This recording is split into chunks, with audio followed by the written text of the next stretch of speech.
The blast peeled back the mountain like a grenade through a tin can. Emma Caldwell woke with her face pressed into gravel, wrists still cuffed to the man she'd been ordered to kill 12 hours ago. His blood, or hers, pooled between the steel links. The sky screamed with drone rotors. Her radio spat static, then died. 2 magazines left. No extract, no backup. The prisoner turned his head, eyes sharp through the dust. "If we don't run together," he said in broken English, "they'll kill us both."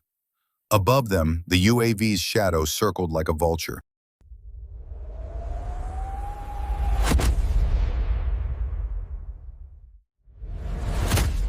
The valley looked like God had taken a knife to the earth and forgotten to clean up. Emma Caldwell crouched behind a shattered stone wall, rifle trained on the compound below. 3 mud brick buildings squatted in the depression like tumors. No movement. Too quiet. The kind of quiet that made her shoulder blades itch. "Overwatch, this is Recon 2. I have eyes on target structure. No visible hostiles." She kept her voice low, steady. The kind of steady that came from 2 tours and a sniper qualification that made the boys back at Bragg nervous. They'd stopped making jokes after she outshot their best during qualifications. Now they just stayed out of her way. The radio crackled with static, then, "Copy, Recon 2, hold position. QRF is 8 minutes out." 8 minutes in this business was a lifetime. Emma had seen firefights end in 30 seconds. She'd seen men bleed out in 4. 8 minutes was enough time for everything to go wrong twice. She adjusted her scope, feeling the familiar bite of the metal against her cheekbone. The sun hammered down on the ridge like a punishment from a god who didn't take days off. Sweat traced lines through the dust on her face. Her spotter, Davis, lay 3 feet to her left, scanning with binos. Good kid, 23, still thought war had rules. Still thought the good guys always won if they followed procedure. Emma knew better. Jack Harlan had taught her better. The old Green Beret's voice echoed in her head, gravel and whiskey. "Rules are for people who can afford them, Caldwell. Out here you follow your gut, or you follow a coffin home." "Movement," Davis whispered, breaking her from the memory. "Southwest corner, 3 tangos. Armed." Emma tracked left, smooth as breathing. 3 men emerged from the compound, AKs slung casual across their chests. One of them laughed. The sound carried up the slope, thin and strange in the dead air. He was young, maybe 20. Smoking a cigarette like this was just another Tuesday. Emma's finger rested outside the trigger guard. Discipline, training, wait for the shot, wait for the order. "Recon 2, QRF is delayed. 12 minutes now. Do not engage. Repeat, do not engage." Emma's jaw tightened. 12 minutes. The insurgents would scatter in 5. This whole op would be for nothing. Davis would die out here for nothing, because that's how these things went. You waited for permission while the enemy loaded up and drove away. "They've got someone," Davis said, voice tight. "Doorway. Civilian, maybe." Emma shifted her aim, breath control automatic. Through the scope, she saw a 4th man dragged into the sunlight. Hands bound behind his back, face swollen, purpled with bruising. He stumbled, and one of the insurgents kicked him between the shoulder blades. The man went down hard, face first into the dirt. Didn't cry out, didn't beg. "That's not a civilian," Emma said, voice flat as sheet metal. "That's a prisoner. Military-age male, clean shave under the blood and dirt. Even beaten to hell, he moved like he'd been trained. The way he rolled his shoulder before standing, the way his weight distributed, muscle memory didn't lie. Someone had taught him to fall and get back up." "Recon 2, confirm prisoner status. Can't confirm nationality, but he's trained. Posture, gait, recovery speed. Someone taught him to move." The prisoner looked up, scanning the ridgeline. For a heartbeat, Emma could have sworn he was staring straight through her scope, straight into her eyes, like he knew exactly where she was. Then one of the insurgents grabbed him by the hair and shoved him back inside the compound. Recon 2, QRF now 15 minutes. Sandstorm moving in from the east. You are cleared to fall back to Rally Point Zulu. Emma didn't move. Her fingers stayed outside the trigger guard, but barely. 15 minutes. The prisoner didn't have 15 minutes. She'd seen what these groups did to captives. She'd written the reports, filed the photos, attended the memorials. Davis, she said quietly, pack it up. We're leaving him? His voice cracked on the last word. Still young enough to be surprised by the cost of following orders. We're following orders. But she didn't move. Not yet. Her scope stayed locked on that doorway, on the space where the prisoner had been. Jack's voice again. Sometimes the mission is bullshit, Caldwell. Sometimes you gotta decide what you can live with. She could live with a lot of things. Abandoning a trained soldier to torture and execution wasn't one of them. But she started packing anyway, because that's what you did. You followed orders, filed the report, and drowned the nightmares in whatever you could find. The extraction went to hell in under 90 seconds. Emma and Davis had made it halfway down the ridge when the first mortar round hit. The explosion walked up the slope like a drunk looking for a fight, each detonation closer than the last. Emma hit the dirt, ears ringing, dust choking her throat like a hand around her windpipe. The taste of cordite and burned earth filled her mouth. Contact! Contact! Davis was screaming into the radio, but the words dissolved into static in the hammer of her own heartbeat. She rolled left, brought her rifle up. Muzzle flashes winked from the compound like Christmas lights in hell. Incoming fire chewed through the rocks above her head, spitting shards of stone across her shoulders. She felt one piece slice through her sleeve, hot and sharp. Blood or sweat, she couldn't tell. Davis, suppressing fire! But Davis wasn't answering. She risked a glance. He was down, not moving. Blood spreading dark across the sand beneath him, soaking in like the earth was thirsty for it. His hand still clutched the radio. His eyes stared at nothing. 23 years old. He'd shown her pictures of his kid sister last week. Talked about teaching her to fish when he got home. Emma's training kicked in like a machine slamming into gear. She returned fire, 3-round bursts, controlled and deliberate. The rifle bucked against her shoulder. Spent brass arced through the air, glinting. 2 hostiles dropped. Clean shots. Center mass. The others scattered like roaches when you turn on a light. The radio hissed. Not static this time. A voice. Command. Caldwell. Extraction aborted.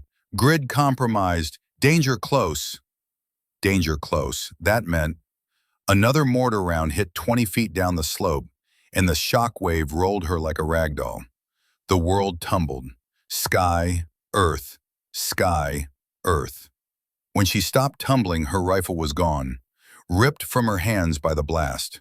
Her left shoulder screamed, the joint grinding like broken glass. Dislocated or fractured, she couldn't tell. Didn't matter. Couldn't use it either way. Boots crunched on gravel. Close. Too close. Emma forced herself upright, vision swimming.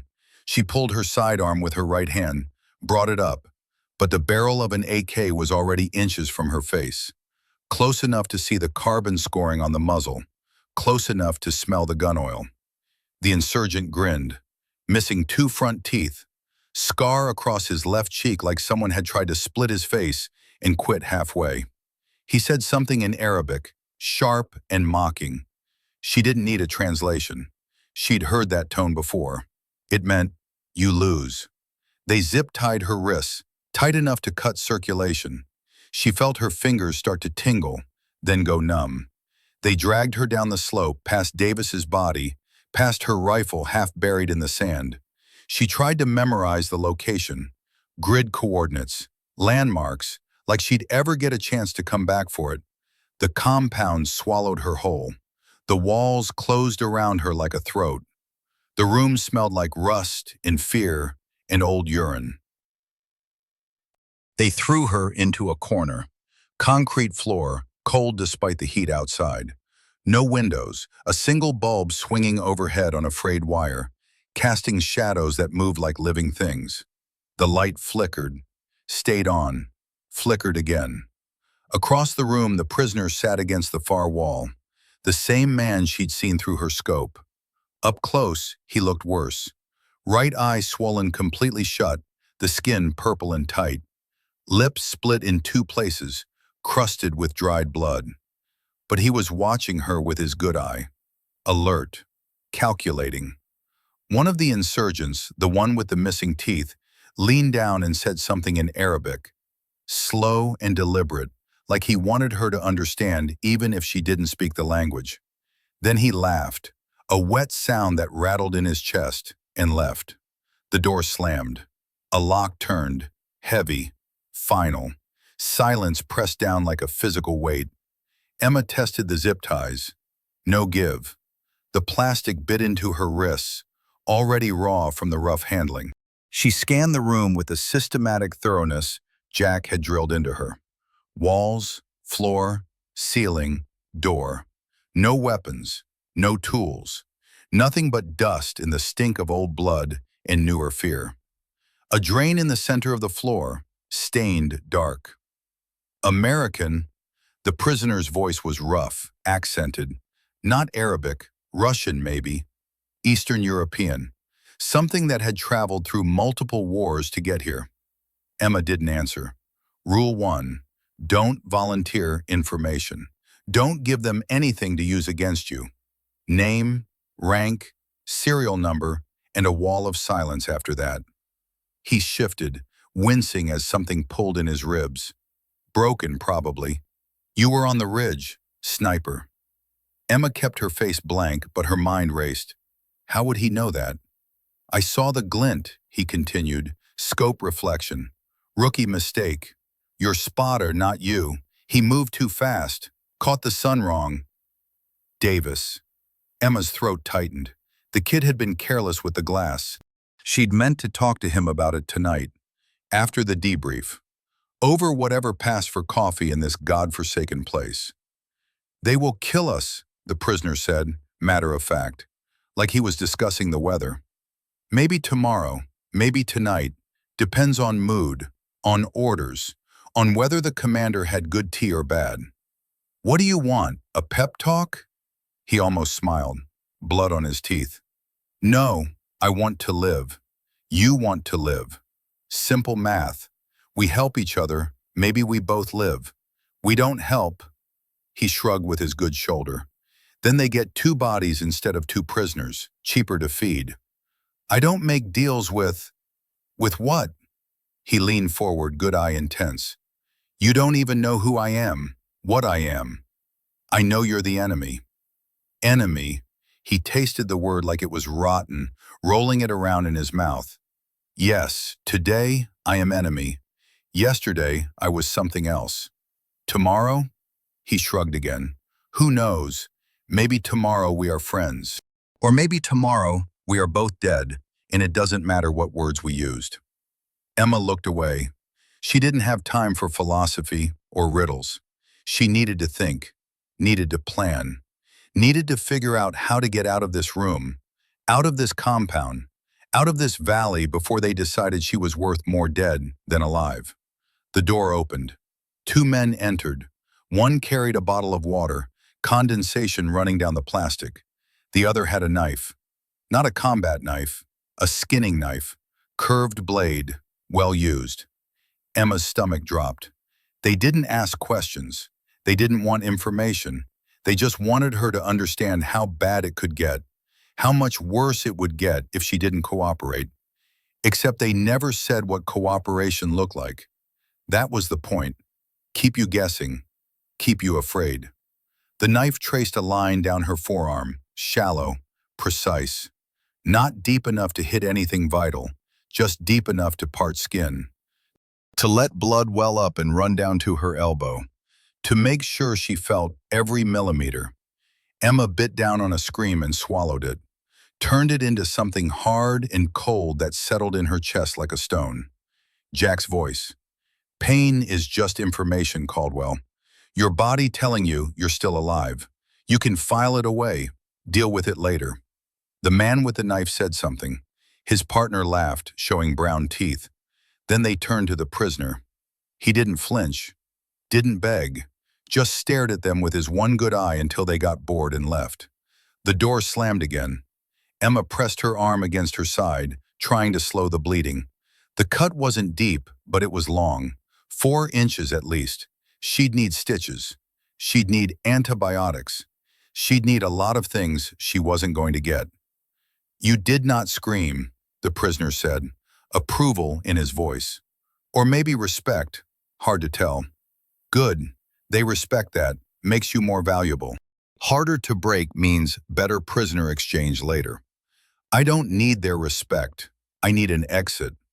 No exit, not from inside. He tilted his head, studying her. But outside, maybe, if opportunity comes. What are you talking about? Before he could answer, the door burst open. But this time it wasn't the insurgents, it was chaos. The explosion came from the north side of the compound. The shockwave rattled the walls, cracked the ceiling. Dust rained down like ash, coating everything in a fine gray powder. Emma tasted plaster and age, and the electric tang of high explosives. Shouting, gunfire, close enough that she could hear the difference between AKs and M4s. American weapons. American voices, muffled by walls and distance, but unmistakable. Emma lunged to her feet, ignoring the screaming protest from her shoulder. The prisoner did the same, moving with surprising speed for someone who'd been beaten half to death. For a moment, they just stared at each other, 2 animals in a cage, while the zoo burned down around them. The door swung open, not locked. The insurgents had run toward the fighting, toward the threat, leaving their prisoners unsecured in the chaos. Now, the prisoner said, we go now. I'm not going anywhere with... He grabbed her arm. Not the cut one, the other. She tried to pull away, but his grip was iron, stronger than he had any right to be. Listen to me, he hissed, pulling her close enough that she could see the blood vessels burst in his good eye. That explosion was American, a 10 strike, maybe Apache. I know the sound. I have heard it many times. They are not here to save us. They are here to erase this place. You understand? Emma's blood went cold, ice water dumping straight into her veins. You're lying. Am I? He held her gaze, didn't blink. Think, your radio. What did they say? Extraction aborted, grid compromised. What does that mean? Emma's mind raced, pulling up the fragments of that last transmission. Danger close. That meant friendly forces were at risk from friendly fire.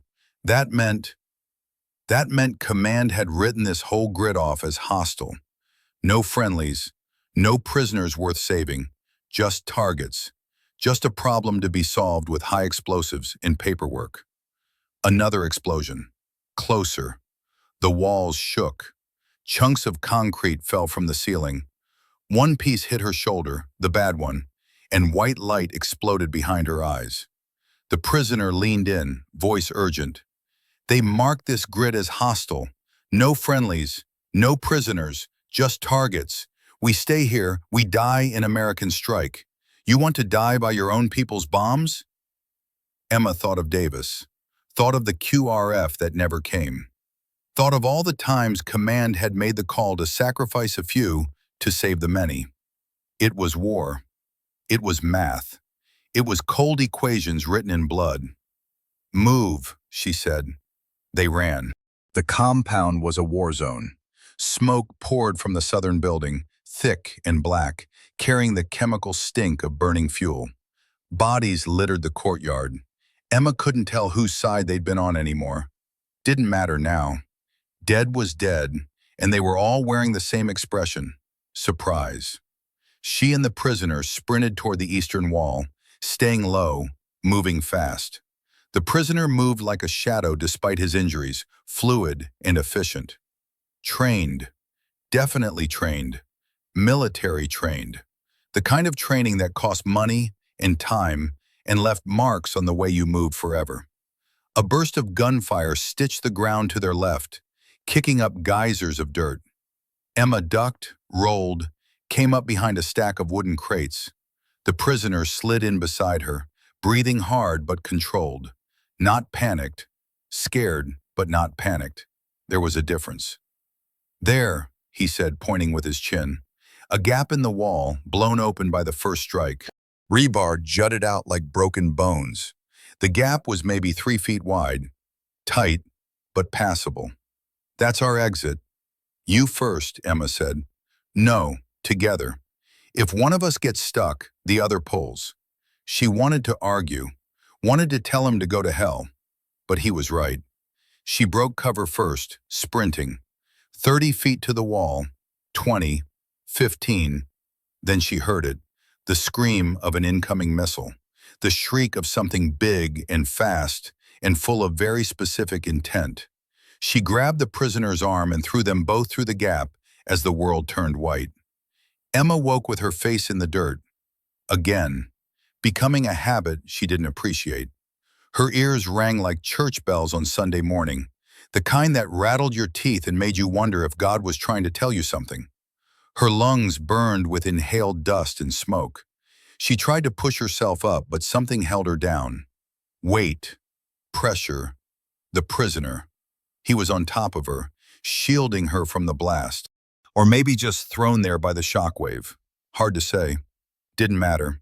No, not shielding, not thrown either. She looked down. Their wrists were locked together. Steel handcuffs, not zip ties, real cuffs, police grade. Her right wrist, his left, linked like a chain gang. "What the hell?"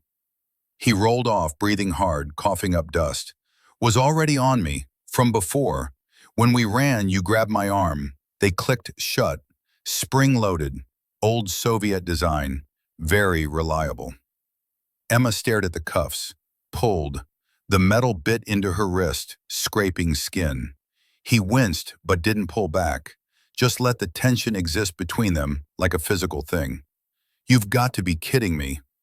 "I do not kid." His face was serious, flat. "I do not have key. They do not give prisoners keys." "Great," Emma muttered. "Just great." She yanked again, harder.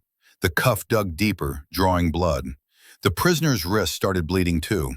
Neither of them moved apart. In the distance, the compound burned. Black smoke climbed into the sky like a funeral pyre, visible for miles. No sounds of gunfire now. No sounds of anything except the crackle of flames and the whisper of wind through the valley. Emma pulled out her radio. Smashed. Screen cracked, innards exposed. The prisoner checked his pockets. Empty. They'd taken everything when they'd captured him. "We need to move," he said, scanning the ridgeline. "They will send scouts, cleanup crews, to confirm kills, to count bodies. If they find us alive." "We?" Emma's voice was sharp. He held up his cuffed wrist, which pulled hers up with it. "Yes, we. Unless you have bolt cutters in your pocket?" Emma wanted to argue, wanted to scream, wanted to wake up back at base with Davis alive, and this whole day just a bad dream. But he was right. They were in the middle of hostile territory with no comms, no backup, no support, and no way to separate. Cuffed to a man who might be insurgent, might be something else, might be anything. She stood. He stood with her, matching her movement. They were linked now, literally. "Where?" she asked. He pointed north with his free hand, toward the mountains, sharp peaks cutting into a sky that was starting to turn orange with sunset. "There is a village, 2 days on foot, maybe 3 with..." He gestured at the cuffs. "Maybe they have tools, maybe they have radio, maybe they have nothing. But here is certain death. There is possible life. I prefer possible." Emma looked at the burning compound, looked at the mountains, looked at the man cuffed to her wrist.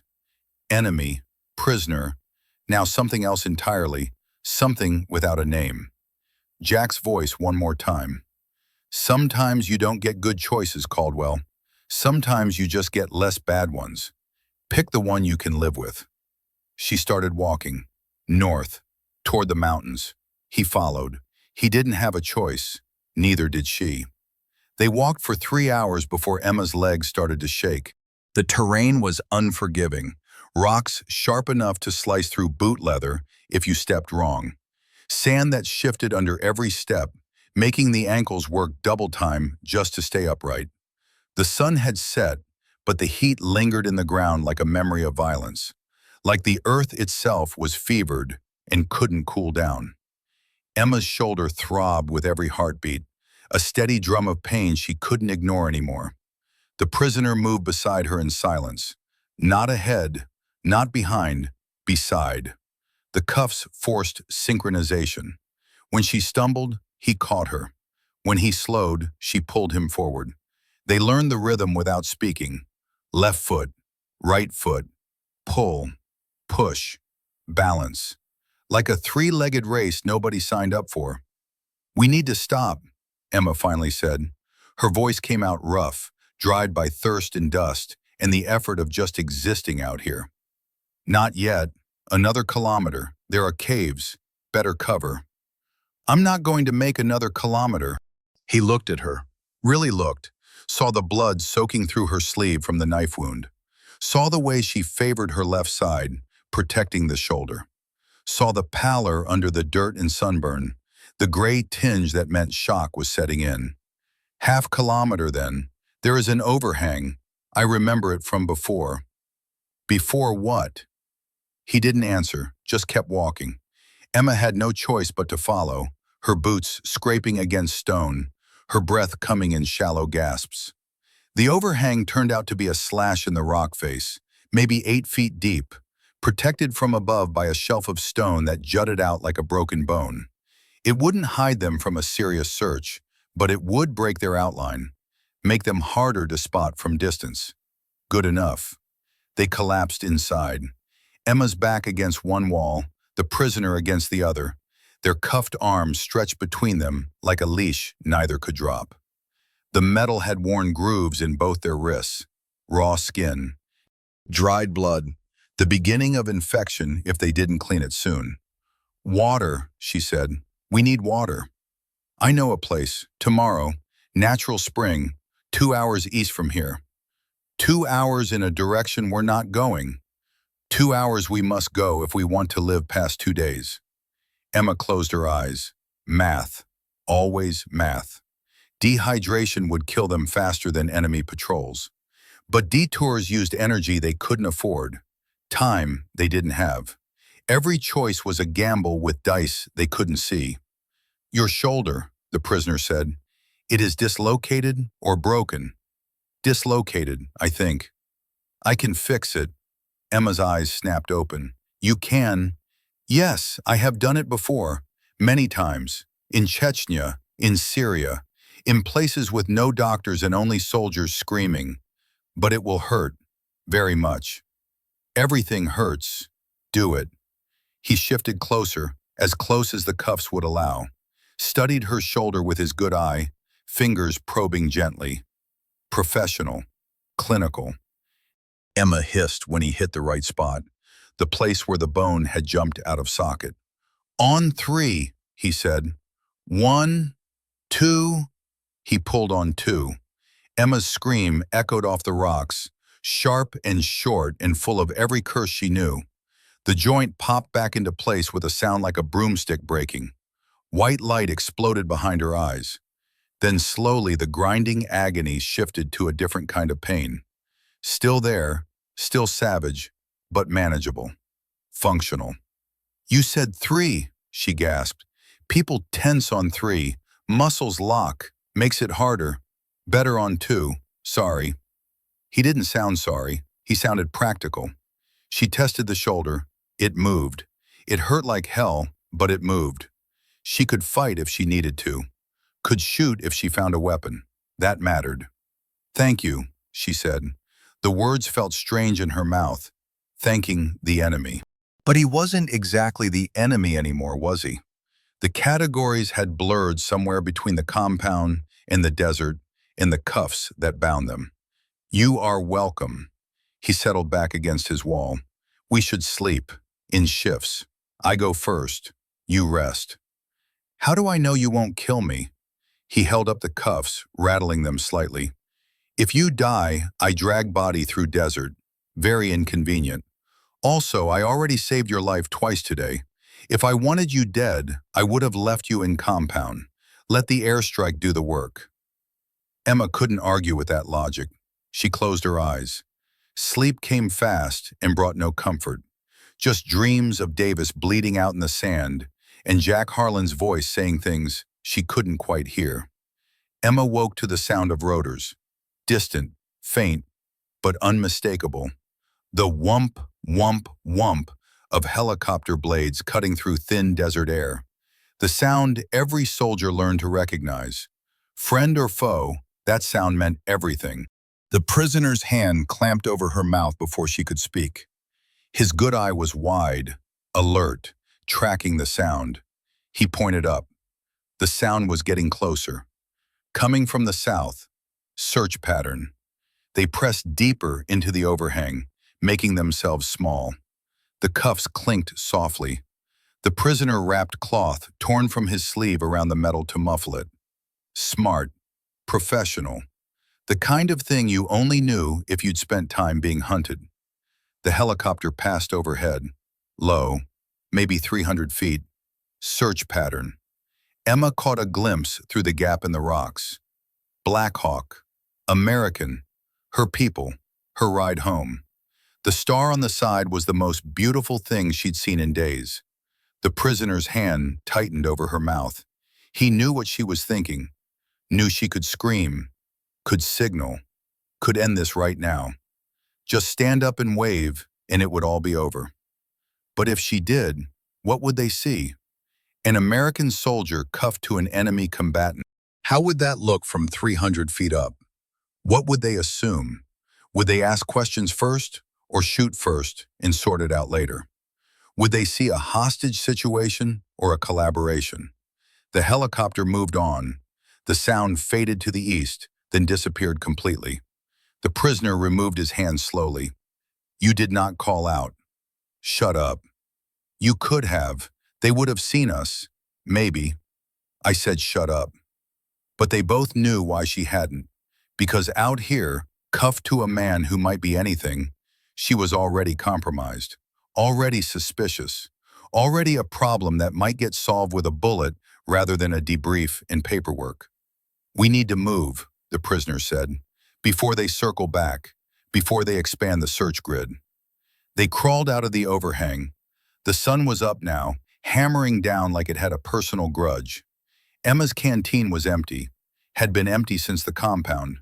Her tongue felt thick in her mouth, her lips cracked and bleeding. The prisoner looked worse. His good eye was bloodshot, his breathing shallow and ragged. The spring, Emma said. How far? 2 hours, maybe 3 in our condition. Then we go, now. They walked east, away from safety, away from the search pattern, toward water, toward life. The desert stretched out in every direction, empty and hostile and patient. It had been here for millions of years. It would still be here when they were bones. It had outlasted empires and armies and better men than them. It would outlast them too.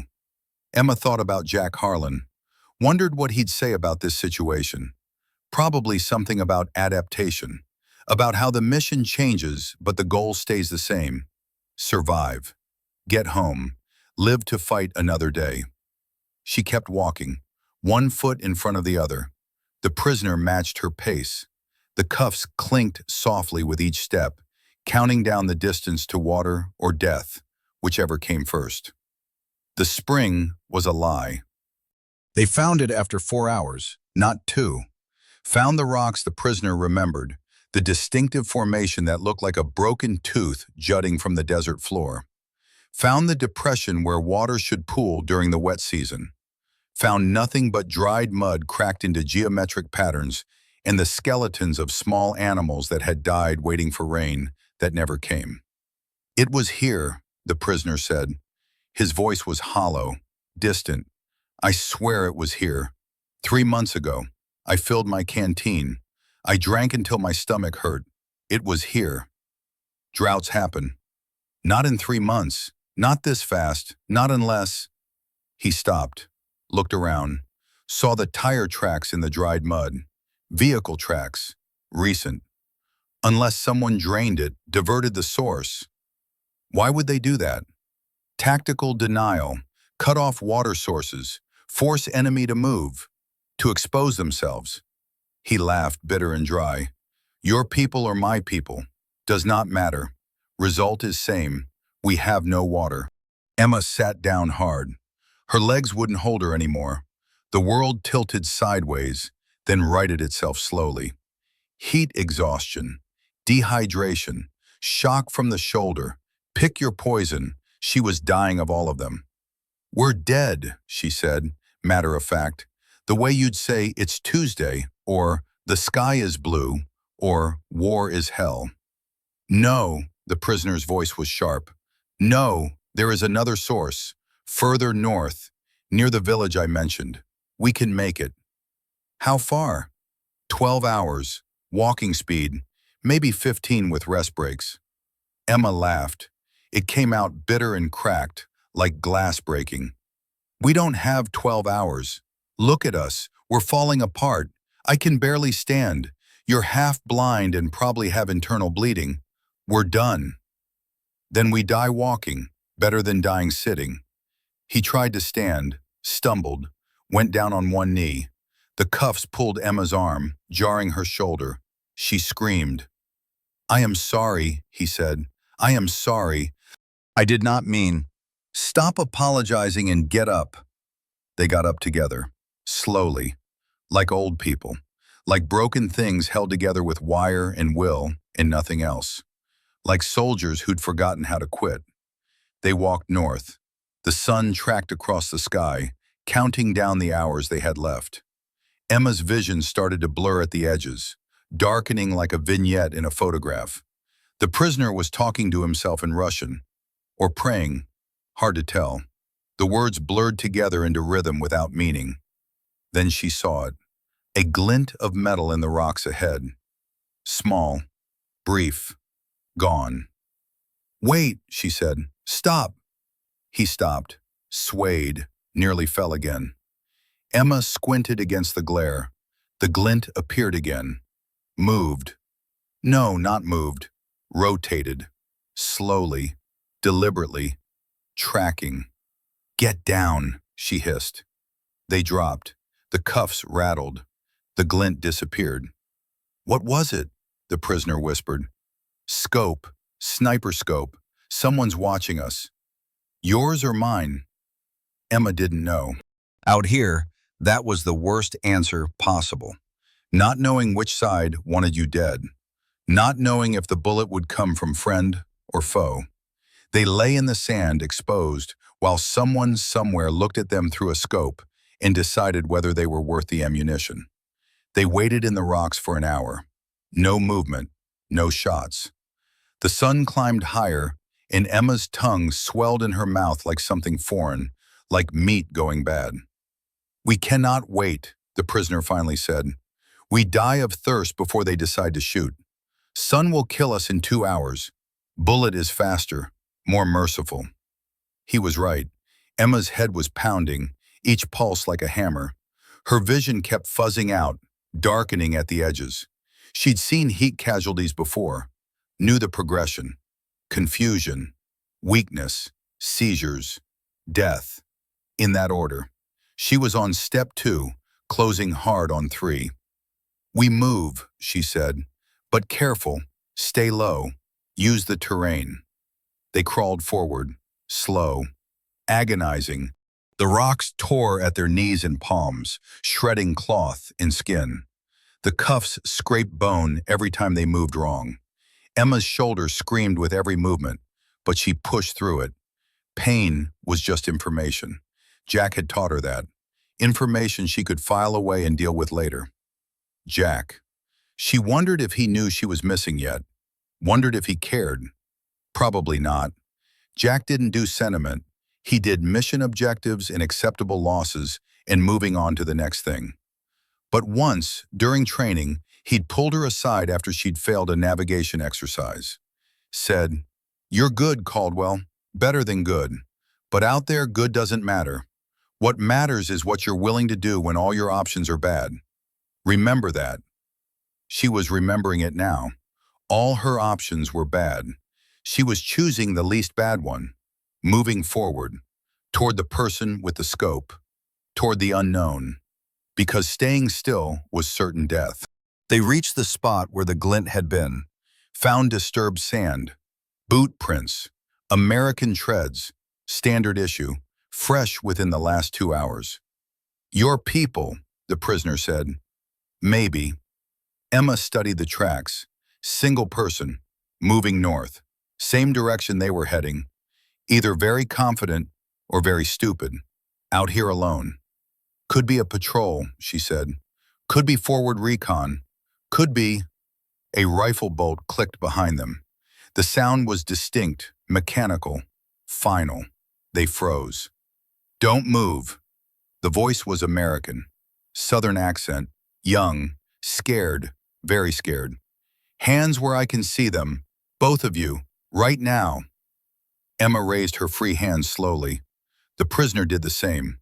The cuffs rose between them, glinting in the sun like an accusation. I'm U.S. Army, Emma said carefully, keeping her voice level and calm. Sergeant Emma Caldwell, Recon 2. I was captured 3 days ago. This is an enemy combatant, the voice said. Closer now, maybe 10 feet. And you're cuffed to him. Want to explain that? It's complicated. Uncomplicated. Fast. Real fast. Emma heard the fear in his voice, heard the finger tension on the trigger. This kid was wound tight, ready to snap. One wrong word and he'd shoot first and file the report later. We were both prisoners, she said slowly, enunciating each word. The compound was hit by our airstrike. We escaped during the chaos. The cuffs were already on. We don't have a key. We've been trying to reach friendly lines. Silence. Long enough that Emma wondered if he was still there. Then, turn around, slow, real slow. They turned. The soldier was maybe 22, baby-faced under the grime and 3 days of beard.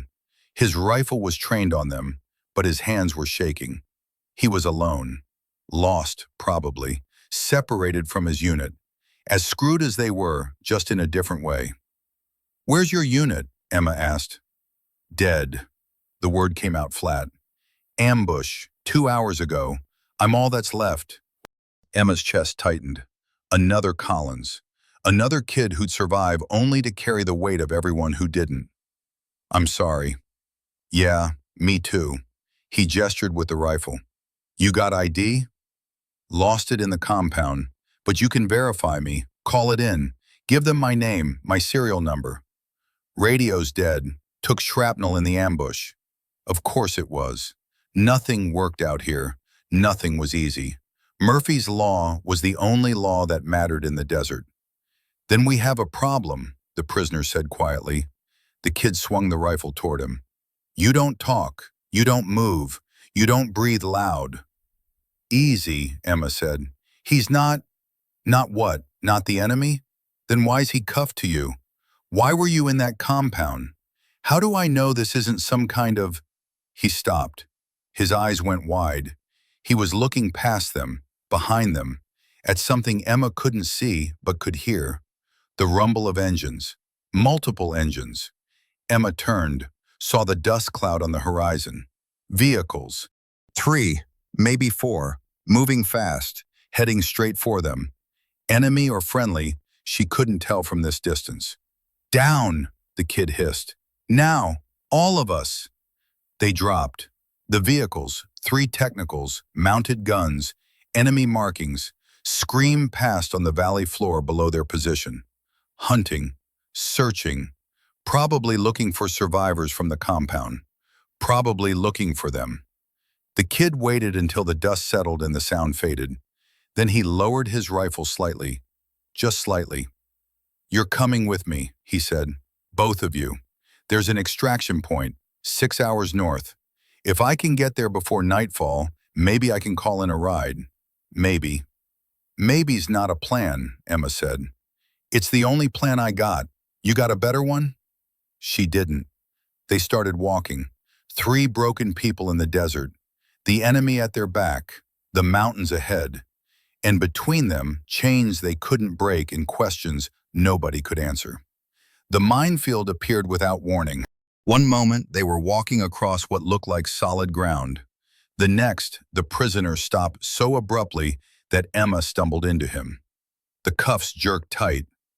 "What?" "Don't move." His voice was ice. "Do not move even 1 centimeter."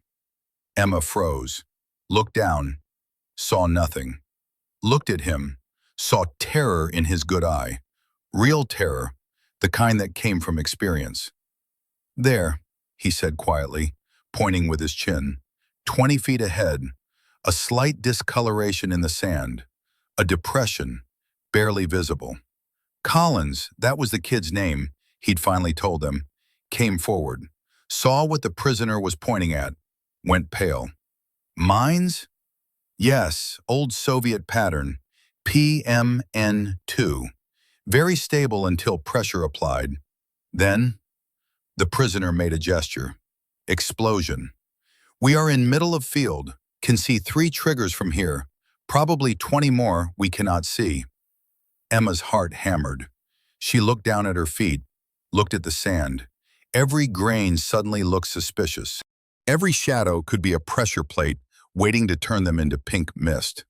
"How did you know?" Collins asked. "I laid fields like this. Before, in other war. I know the pattern, the spacing, the way dirt settles after years." He looked at Emma. "We must move very carefully, very slowly. Follow exactly where I step. You're going to guide us through?" "Yes, or we all die here. Your choice." It wasn't a choice. It was the only option. The prisoner took the first step, slow, testing his weight, finding solid ground. Emma followed, stepping exactly where he stepped. Collins came last, rifle slung, both hands free for balance. They moved like that for 20 minutes, each step a gamble, each shift of weight a prayer. Emma's legs shook with the effort of moving so slowly, so carefully. Sweat ran down her face, stinging her eyes. She didn't dare wipe it away. Halfway across, Collins's foot slipped. He windmilled, caught himself, but his boot skidded 6 inches to the left, into virgin sand, untested ground. They all froze. Nothing happened. 5 seconds. 10. 15. "Move," the prisoner hissed. "Now, fast as you can. It could be delayed fuse." They ran, as much as they could while cuffed, stumbling, pulling each other, waiting for the explosion that would end them all. It never came. They cleared the field, collapsed on the far side. Collins was crying, not sobbing, just tears running down his face while he stared at nothing. "That was a dud," the prisoner said. "Or we missed the trigger by millimeters. Impossible to know which." "Why are there minefields out here?" Emma asked. "Because war never really ends. It just sleeps, waits for someone to forget where the mines are buried." He looked at her. "We were lucky. Next time, maybe not." Emma nodded. Luck was a finite resource out here. They just spent a lot of it. She wondered how much they had left. They kept walking. The minefield fell behind them. But Emma kept checking her feet, kept seeing pressure plates in every shadow. The desert had a new layer of terror now. The ground itself was the enemy. The kid's name was Collins. He didn't offer a first name. Emma didn't ask. Out here, names were temporary things. Ranks in survival were all that mattered. First names were for people with futures. They walked in silence for an hour. Collins kept his rifle ready, kept glancing at the prisoner like he expected him to grow fangs and attack. The prisoner ignored him, focused on walking, on not falling, on staying alive for the next minute and then the next. 1 foot, then another. That was all war ever was, small steps toward an uncertain future. Emma's mind was working though, calculating, planning. If they reached the extraction point, what happened then? She shows up cuffed to an enemy combatant, no ID, No verification, covered in blood and dirt and contradictions. Collins backs up her story, maybe, but maybe he doesn't. Maybe he decides she's compromised. Maybe Command decides the same thing. Maybe she spends the next 6 months in a cell while they figure out if she's a traitor or just unlucky. "Stop," Collins said suddenly. They stopped. He was staring at the prisoner, really staring. Something had clicked in his brain. Recognition dawning like a bad sunrise. "You," Collins said. "I know you." The prisoner said nothing. His face was stone. Yeah, I know you. Fort Benning, 3 years ago. You were part of the training cadre. Foreign liaisons. You taught urban warfare tactics." Collins's voice was rising, getting louder. "You taught us room clearing, building assault. You had stories about Grozny, about street fighting. You are mistaken," the prisoner said. No, I'm not. You had both eyes then, but it's you. I remember your voice, the accent. You told us about fighting in cities, about how buildings become mazes and every door is a coin flip between life and death." Collins stopped. His face went pale. "You were one of ours. You were Allied forces. What the hell happened?" The prisoner was silent for a long moment. Emma could feel the tension in his arm through the cuffs, could feel him deciding how much truth to give. "Policies changed," he said finally. "Alliances shifted. I went home. My home did not want me anymore. Said I was American puppet, American spy, so I went somewhere else. Somewhere that would take me, that would let me fight." "You joined the insurgency?" Collins's voice was sharp, accusing. "I joined people who did not abandon me after I had bled for them, after I had killed for them, after I had done every terrible thing they asked. They left me with nothing. No pension, no citizenship, no protection. Just a target on my back and a thank you for your service." The prisoner's voice was flat, dead. "So yes, I joined Other Side, because Other Side wanted me. Your side did not." Collins raised his rifle, not aiming, not yet, but ready. "You're a traitor." "I am a survivor," the prisoner said calmly. "Like you, like her. We all do what we must. We all make choices we can live with, or try to." Emma's mind was reeling. The pieces were falling into place like a puzzle nobody wanted to solve. The training, the perfect English, the way he moved like American Special Forces. He'd been Allied forces, trained by Americans, used by Americans, then cut loose when the politics shifted, left to fend for himself in a region that ate people like him alive. And he'd done what anyone would do. He'd survived, the only way he could. "Collins," Emma said carefully, "lower the weapon. He's a traitor. He fought against us, against Americans, maybe against my unit. Maybe he killed my friends. Maybe. Or maybe he was just trying to survive in a world that didn't give him any good options. That doesn't change what he is. It doesn't change what he did for me either. He saved my life. Twice. And he's the reason I'm still alive to get out of this desert. That has to count for something. It counts for nothing. He's the enemy. Then why hasn't he killed me? Why hasn't he killed you? He knows this terrain. He knows where we're going. He could have led us into an ambush, could have signaled his people, could have done 100 things, but he didn't. He kept us alive. Why would he do that if he's the enemy?" Collins was shaking, young, scared, drowning in a moral complexity he wasn't trained for, wasn't prepared for. His finger was on the trigger. The safety was off. "Please," Emma said softly, "don't make this worse. We're all just trying to get home. All of us. Even him." Collins's rifle lowered, slowly, like it weighed 1,000 pounds. "If he tries anything, he won't." "How do you know?" Emma looked at the prisoner, at the man cuffed to her wrist, the man who'd reset her shoulder, who'd warned her about the airstrike, who'd led them through a minefield, who'd kept her alive when it would have been easier to let her die. Because if he wanted us dead, we'd already be dead. That has to count for something. Collins didn't look convinced, but he didn't raise the rifle again, just slung it over his shoulder and started walking. Fast, like he was trying to outrun the moral questions that didn't have good answers. They followed, because there was nothing else to do, because the mission was forward. Always forward, until you couldn't go forward anymore. The sun was setting when they found the village, or what was left of it, burned, abandoned. The buildings were black skeletons against the red sky, their walls collapsed inward like broken ribs. Bullet holes pocked every surface, telling stories in Morse code. The smell of old smoke still clung to the air like a ghost that couldn't move on. "This is your village?" Emma asked the prisoner. "It was, once." "What happened?"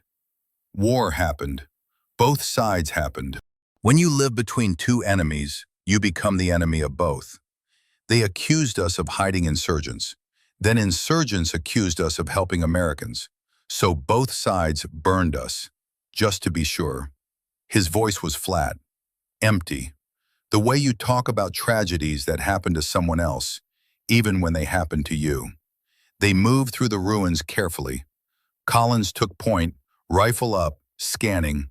Emma and the prisoner followed, their cuffs clinking softly in the silence. It was the kind of silence that felt wrong. Cities were supposed to have sounds, people, life. This was a tomb. "There," the prisoner said, pointing to a well in the center of the village square. Circular, stone-lined, ancient. Water. They approached like it might disappear, like it might be another lie. Peered down into darkness, saw the glint of water at the bottom. 20 feet down maybe, but there. Real. Collins lowered his canteen on a length of cord, pulled it up dripping, sniffed the water, took a careful sip, waited 30 seconds for poison or sickness. Nothing. "It's good," he said. "Old, but good." They drank, all three of them, passed the canteen back and forth like communion. The water was tepid, tasted like minerals and time and the bottom of a hole, but it was life, pure, simple life. Emma felt her head clear, her vision sharpened. The pounding in her skull eased to a dull throb. She drank until her stomach hurt, then drank more. "We rest here tonight," Collins said. "Move at dawn. Extraction point's 3 hours north. Maybe less if we push." "Good," Emma said. They found shelter in one of the less damaged buildings. 4 walls and most of a roof. Collins took first watch by the door.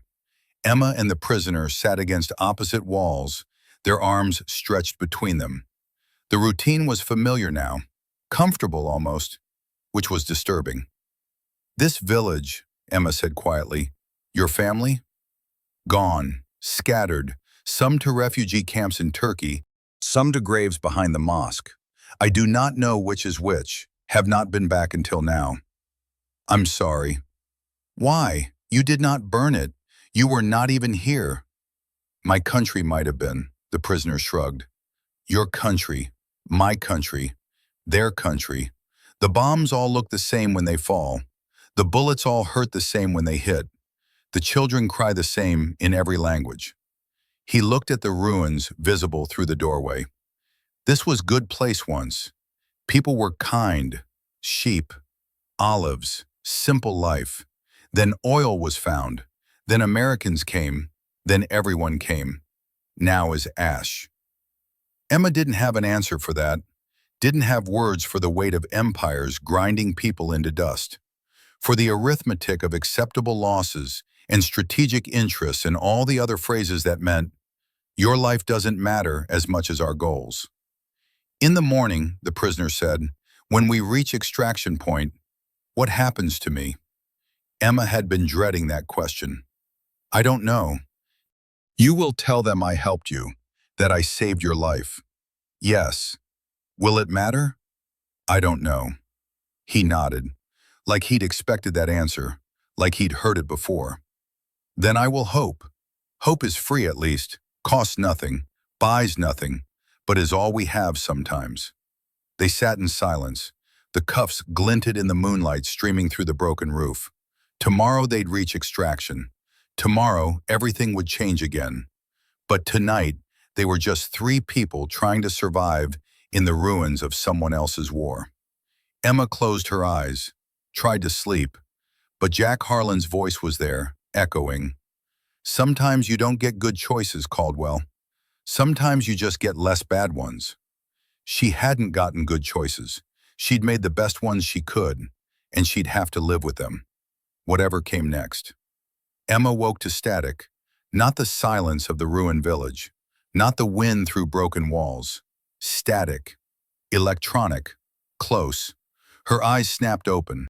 The prisoner was awake too, tense. Collins was at the door, rifle raised, staring at something on the ground. A radio, old, Soviet era, lying in the sand just outside the building. "Don't touch it," the prisoner said. "Could be trapped." But Emma was already moving toward it, because that static, that pattern, she knew it. The radio crackled, a voice, faint, breaking through the interference. "Caldwell, if you're there." Emma's chest seized. She knew that voice. Gravel and whiskey and 20 years of cigarettes. "Jack?" She grabbed the radio, her hands shaking. The prisoner moved with her, pulled by the cuffs. "Jack, is that you?" Static. Then, "Emma, Christ, you're alive. Jack, where are you? How did you?" "Doesn't matter. Listen. Extraction point. Compromised. They're not coming. For you." Emma's blood went cold. "What? Say again?" "Marked you. KIA.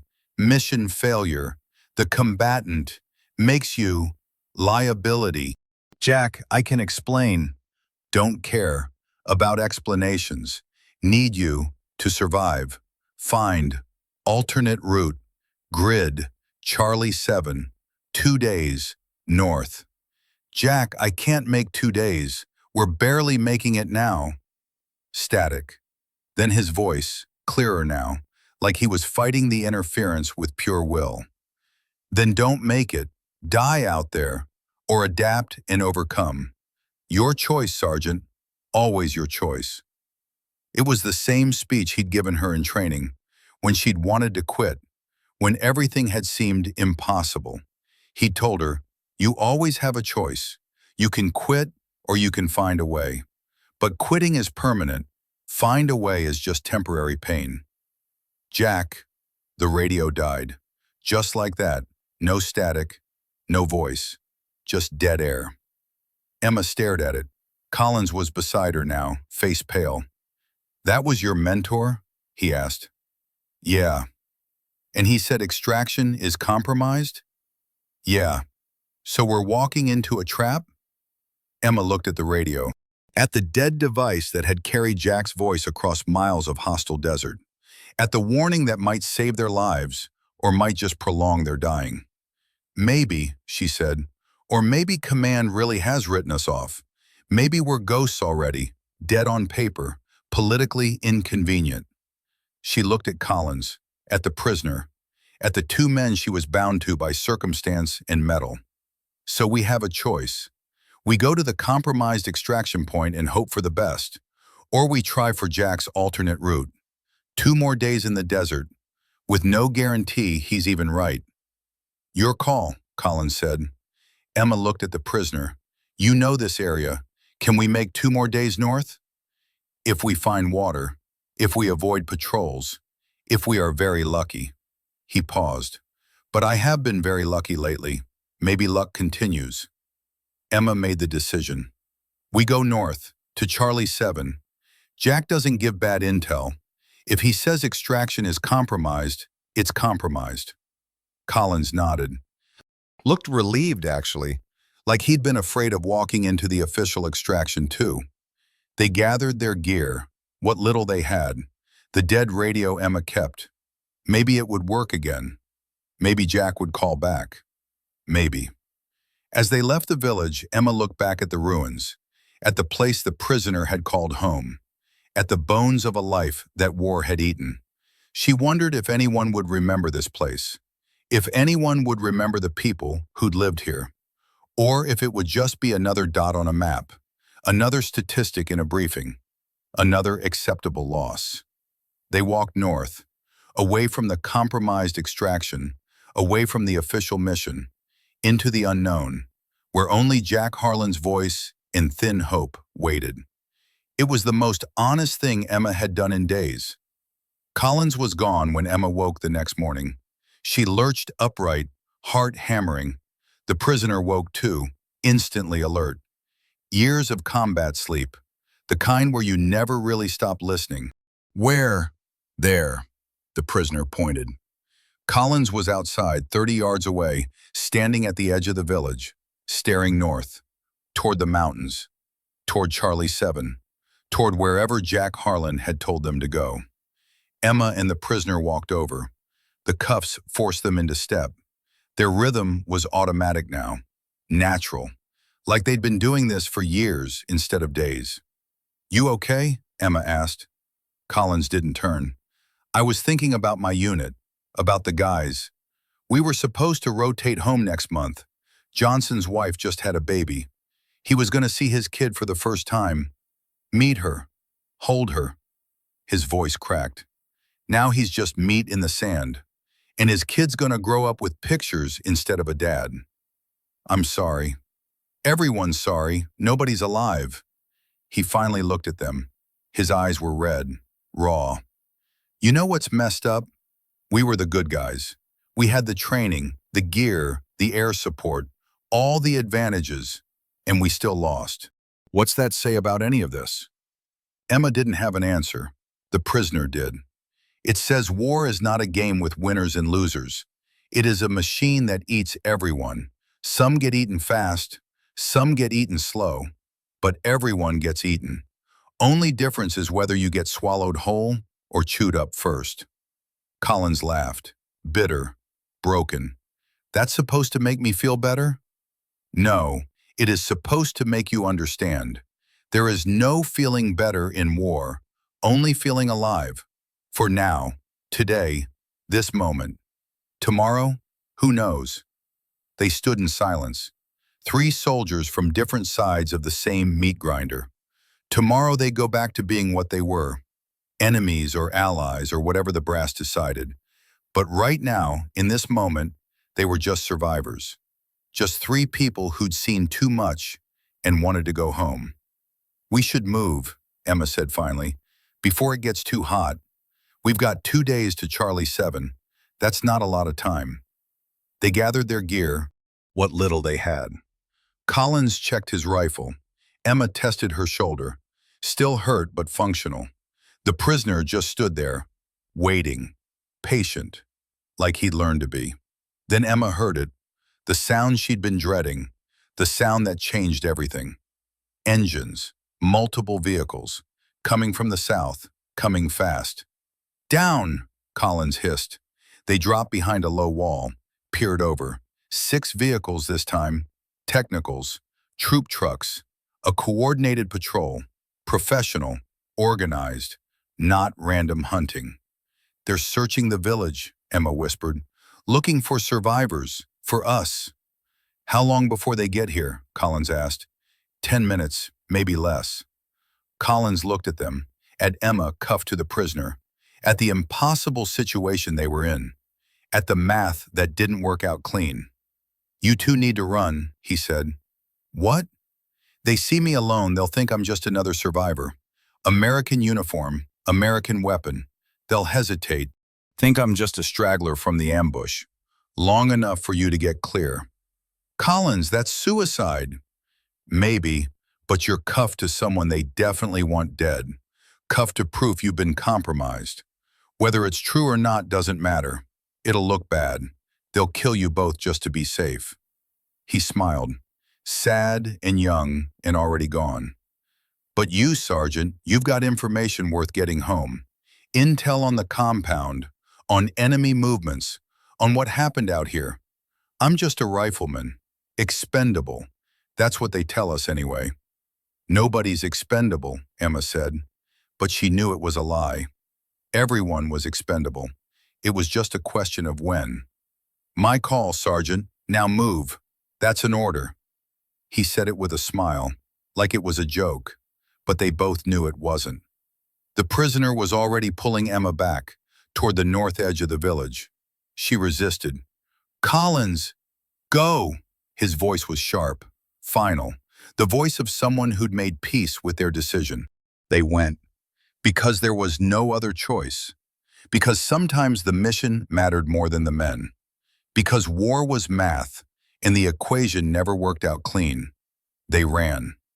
Behind them, Collins took up position, his rifle pointing south, toward the enemy, toward the end.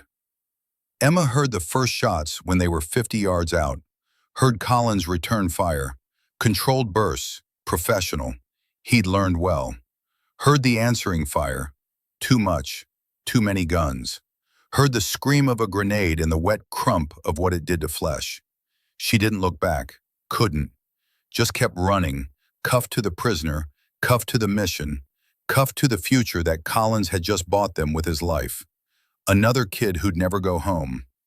Another body that would rot in the desert sun until the bones bleached white and the wind scattered them. Emma ran. The prisoner ran with her. They didn't talk, didn't need to. The sound of Collins dying said everything. They ran for 2 hours before Emma's body simply refused to continue. She went down hard. No warning, just legs that stopped working mid-stride. The prisoner tried to catch her, but the cuffs pulled him down too. They hit the sand in a tangle of limbs and metal. Emma lay there, gasping. Her vision swam. Her heart hammered like it was trying to break out of her chest. Every muscle screamed. The prisoner was in better shape, but not by much. His good eye was glassy, distant. We cannot stop here, he said. Too exposed. I can't move. You can. You must. I can't. Emma's voice broke. Collins is dead. Davis is dead. Everyone is dead. And I'm cuffed to you and I don't even know your name. I don't know who you are, what you are, whether this is all just some elaborate manipulation and I'm too stupid or too desperate to see it. The prisoner was quiet for a long moment. Then he said, Dmitri. My name is Dmitri Volkov. I was born in Chechnya. My father was killed when I was 8, my mother when I was 12. I joined militia at 14 because there was no other choice. Killed my first man at 15. Lost count after that. He looked at her. Americans trained me at 19, gave me purpose, direction, made me feel like I mattered. Then politics changed and I did not matter anymore. Was liability, was thrown away. Emma stared at him, at Dmitri, the man who'd saved her life, who'd kept her alive, who'd guided her through minefields and toward water and away from death a dozen times. Why are you telling me this? Because you asked, because you deserve to know who you are cuffed to. He paused. And because if we die out here, someone should know I existed, that I had name, had life, was not just enemy, not just target. Emma felt something crack in her chest, some wall she'd been holding.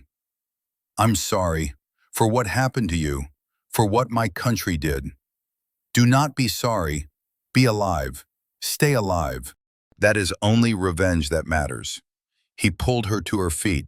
She swayed, steadied.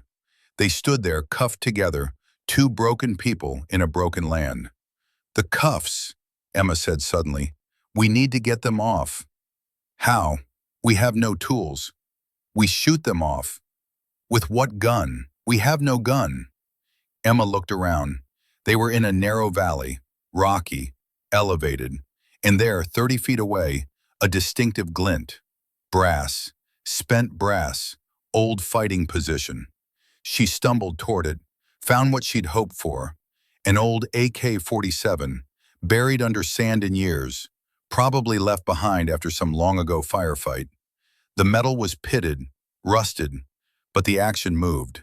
The magazine was empty, but there were loose rounds scattered around, 7 of them. Emma loaded the magazine with shaking hands, chambered around. The bolt stuck halfway. She slammed it. It seated. "This is very bad idea," Dmitri said. "Gun is old. Could explode. Could hit bone. Could hit artery. Could work. Very small could." Emma looked at him. "We can't make Charlie 7 like this, cuffed together, too slow, too visible. We need to separate. Or we die trying to separate and never reach anywhere. That's a risk I'm willing to take. It is risk we both take. You cannot shoot cuffs without me." He had a point. Emma looked at the cuffs, at the chain between them. 2 inches of steel. She could aim for that. Put the barrel right against the links. Fire. The bullet would either shatter the chain or ricochet into one of them. She positioned the barrel. Dmitri held the chain taut. "On 3, Emma said. 1, 2. She fired on 2, just like he'd done with her shoulder. The sound was massive, deafening. The gun kicked hard. The bullet hit the chain and missed. Punched through the space between the links. Hit sand behind them. They were still cuffed. "Again," Emma said. "No, gun could jam. Could explode, too dangerous." "Again." She repositioned, closer this time. The barrel almost touching the chain. Dimitri's hand was inches from the muzzle. If this went wrong, he'd lose fingers. Maybe his whole hand. "You are insane," he said. "Yeah." She fired. The chain shattered. The bullet tore through the links like they were paper. The metal exploded outward. Emma felt something hot slice across her wrist. Dimitri's hand came away bloody, but they were separated. The cuffs still hung from their wrists, but the chain was gone. They were free. Emma stared at her wrist, at the cuff still locked there, at the freedom that wasn't quite freedom. She could move independently now, could run without dragging him, could fight without coordination. It felt wrong, empty, like she'd cut off part of herself. Dmitri was staring at his wrist too, at the blood running down his hand, at the matching bracelet of steel that would mark him forever. "Now what?" he asked. "Now we run. For real this time. Charlie 7, 2 days, we can make it." They ran. Separated, but together. 2 people who'd been bound by metal and were still bound by something else. Something harder to name. Survival. Debt. Understanding. Maybe even something like trust. The desert stretched ahead, empty and hostile and waiting. But they kept running, because that's what soldiers did. They kept moving until they couldn't anymore. And sometimes they kept moving even after that. They ran for an hour before Emma's legs started to give out again. But this time she pushed through it. Legs were just meat. Pain was just information. Jack had taught her that. You could ignore meat.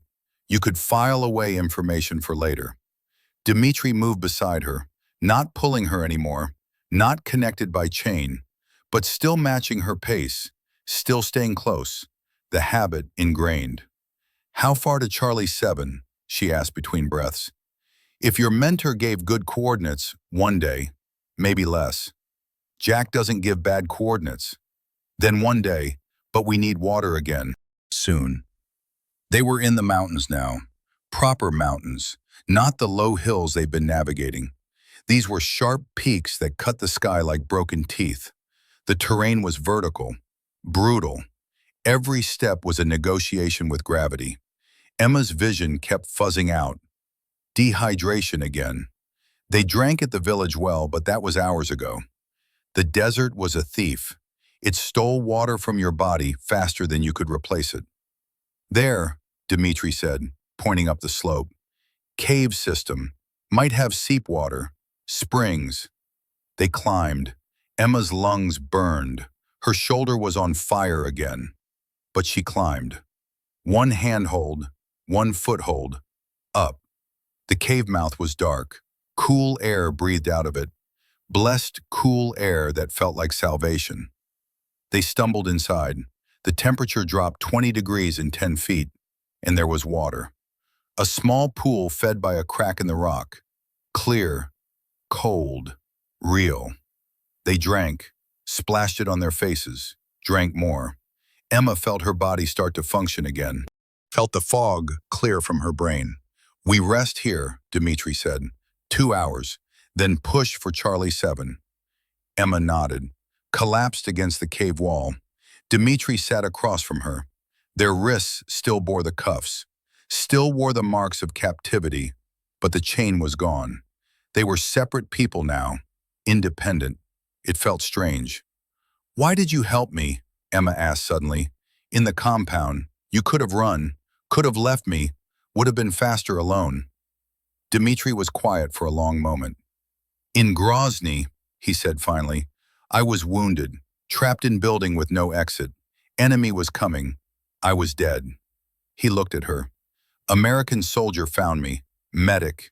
He patched my wounds, gave me his sidearm, told me where to go to reach friendly lines. Then he left, went back to his unit. I never learned his name." "So this is debt? You're repaying him?" "Maybe. Or maybe I just remembered there was time when Americans saved my life instead of ending it. When Americans saw me as person instead of target." He shrugged. "I wanted to be that American. For someone else. For you." Emma felt something twist in her chest. "Did you? Be that American?" "I do not know. You are still alive. That is something." They sat in silence.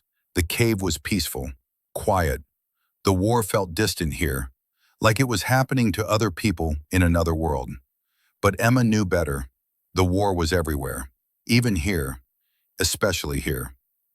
"When we get to Charlie 7, she said, "what happens to you? Your people will want to question me extensively.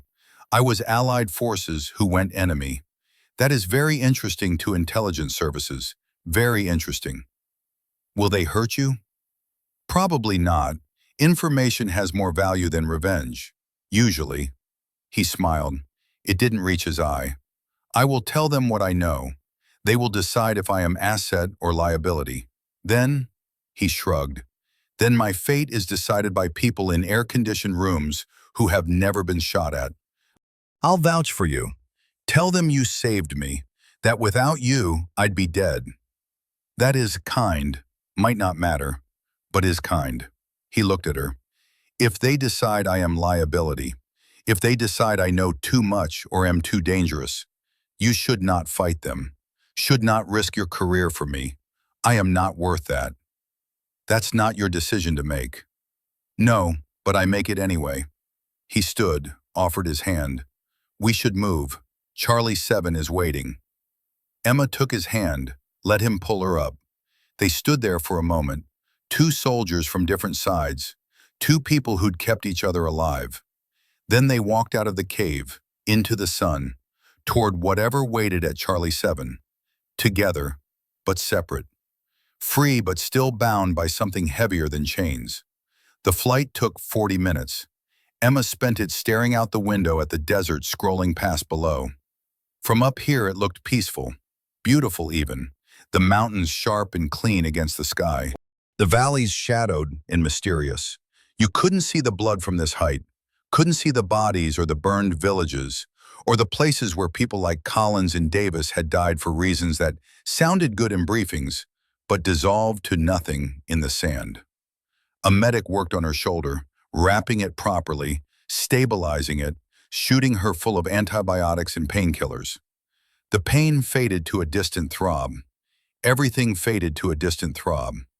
Emma felt herself floating, untethered, watching her own life from outside. "Sergeant?" The medic was young, concerned. "You still with me?" "Yeah, I'm here." "We'll be landing in 5. Command wants to debrief you immediately." Of course they did.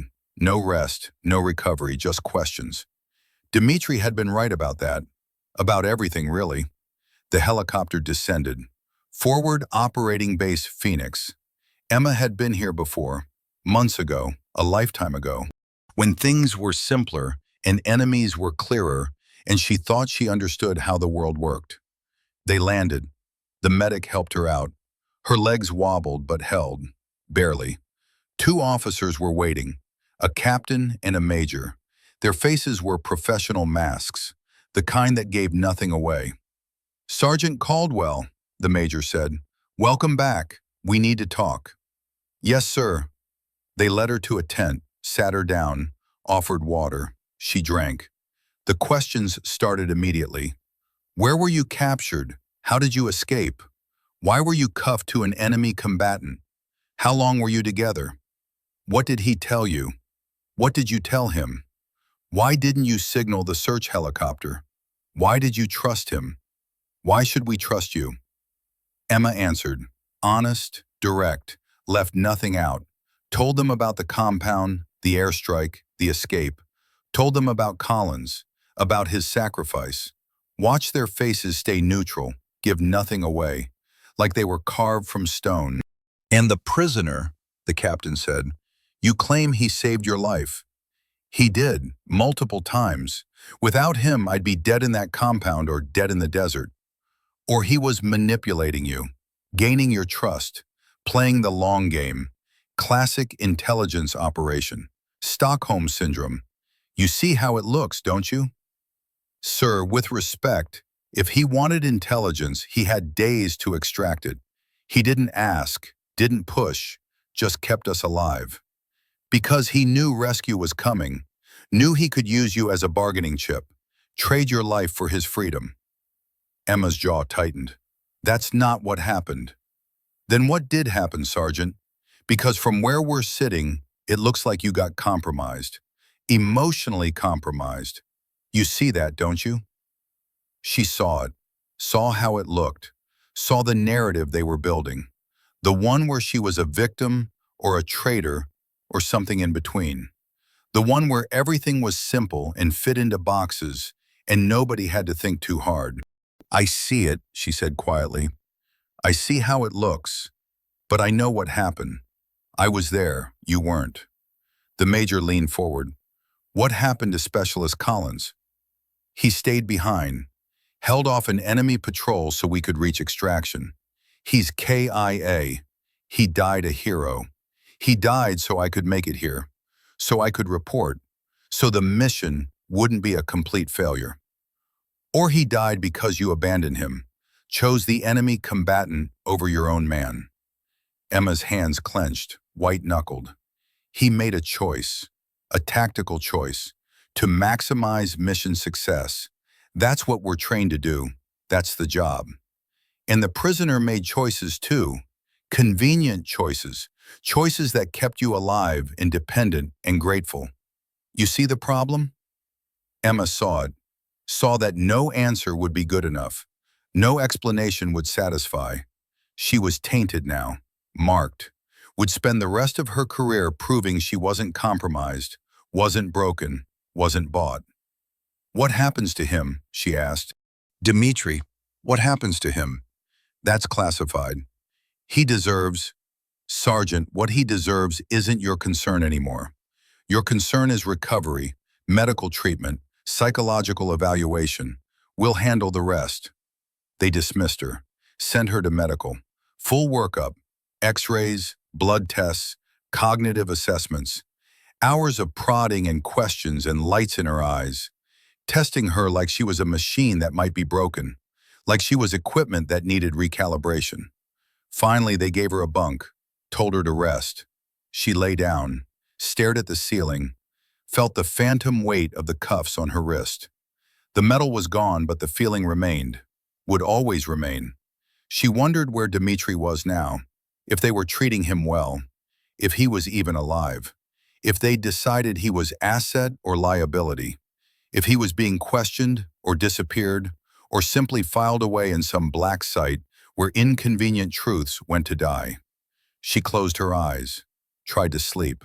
But Collins was there, and Davis, and Jack Harlan's voice saying, "Sometimes you don't get good choices, Caldwell. You just get the ones you can live with."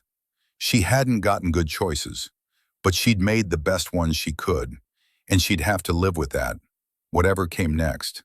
The cuffs were gone, but she could still feel them, would always feel them. A phantom weight, a reminder of the man who'd saved her life, of the enemy who'd become something else, Something without a name, something that didn't fit in boxes. War was supposed to be simple. Us versus them. Good versus evil. Black versus white. But out in the desert, Emma had learned the truth. War was just people trying to survive, making impossible choices, doing terrible things for reasons that made sense at the time. And sometimes the enemy looked just like you. Emma woke to shouting. Not the kind of shouting that happened in mess halls or during PT, the kind that came before shooting. Sharp, urgent, men preparing for violence. She rolled out of the bunk, shoulders screaming in protest. Through the tent flap, she saw soldiers moving with purpose. Rifles, body armor, setting up a perimeter. The major from her debrief appeared in the doorway. "Sergeant, with me, now!" Emma followed, no choice. Her boots were still on. She'd slept in full uniform. Combat habit, always ready to move. The major led her to a command tent. Inside, screens glowed, satellite feeds, drone footage. And there on the main screen, a thermal image. 2 heat signatures moving toward the base. Fast. "That's your prisoner," the major said. "He escaped 3 hours ago, killed 2 guards, stole weapons, and he's coming back." Emma's chest tightened. Coming back? That doesn't make sense. Why would he? "Because he's an insurgent, Sergeant. That's what they do. They infiltrate. They deceive. They strike." The major's voice was ice. "You vouched for him, said he saved your life. Turns out he was playing you the whole time." Emma stared at the screen, at the heat signature moving toward them. It was Dmitri. Had to be. But coming back didn't make tactical sense. Unless... "What's the second signature?" she asked. "Unknown. Could be another escapee. Could be his contact. We're preparing to engage." "Don't." Emma's voice was sharp. "Don't fire. Let me talk to him." "You're in no position to make demands, Sergeant." "I'm not making demands. I'm giving you intelligence. If he wanted to attack, he wouldn't come straight at you. He'd circle, hit from an unexpected angle. He taught urban warfare at Benning. He knows tactics. This isn't an attack." The major studied her. "Then what is it?" "I don't know. But killing him before we find out is a mistake." The major made a decision. "You have 5 minutes. If he doesn't surrender, we light him up. Clear?" "Clear." Emma walked out beyond the perimeter, alone, unarmed, against every protocol in the book. The sun was setting. The desert turned gold, then orange, then blood red. Beautiful and violent at the same time, like everything else out here. She saw them coming. 2 figures. One was definitely Dmitri, limping but moving. The other was smaller, younger, a kid, maybe 12. Emma raised her hand. Not a wave, a signal. "Stop." They stopped, 50 yards out. Dimitri's hands were up, visible, empty. The kid behind him looked terrified. "Dmitri!" Emma called out. "What are you doing?" "I brought something," he called back. His voice was rough, tired. "Something you need to see. They're going to shoot you. You escaped. You killed guards." "I did not kill. I knocked unconscious. Big difference." He took a step forward. "Please, trust me. One more time, just one." Emma heard the rustle of movement behind her. Rifles tracking, fingers on triggers. She held up her hand. "Stop. Don't fire." "Send the kid forward," she called. "Just the kid." Dmitri pushed the kid gently. The boy stumbled forward, terrified, crying. Emma met him halfway, saw he was holding something, a small device, electronic. "What is this?" Emma asked gently. The kid spoke in Arabic, fast, panicked. Emma didn't understand. Dmitri called out, "He is from village north of here. Insurgents forced his family to plant IEDs on road to Charlie 7. Your Charlie 7, the route your mentor told you to take. It is trap. They have been monitoring your communications. They knew you would come." Emma's blood went cold. She looked at the device, recognized it. A trigger for remote detonation. The kid was showing her how to disarm the charges. "How did you know?" Emma called back. "Because I know these people. I fought with them. Against them. They do not let anyone go. When I escaped base, I did not run away. I went to village, found this boy, brought him here to warn you." Emma's mind raced. It made sense. Horrible, tactical sense. Jack's alternate route. His coordinates. If the enemy had been monitoring communications, they'd know. They'd set up the ambush. Would have wiped out anyone going to Charlie 7. Collins had died for nothing. She'd almost died for nothing. All of it would have been for nothing. "Sergeant!" The major's voice crackled in her ear. She hadn't realized they'd given her a radio. "Step away from the hostile. Now." "Sir, he's not hostile. He's trying to help. He escaped custody. He assaulted guards. He is hostile until proven otherwise." Emma looked at Dmitri, at the man who'd saved her life repeatedly, who just risked everything to save her one more time. "Take the shot, Sergeant," the major said, "or we will." Emma's hand moved to her sidearm. They'd given it back after the debrief. Standard issue. Loaded.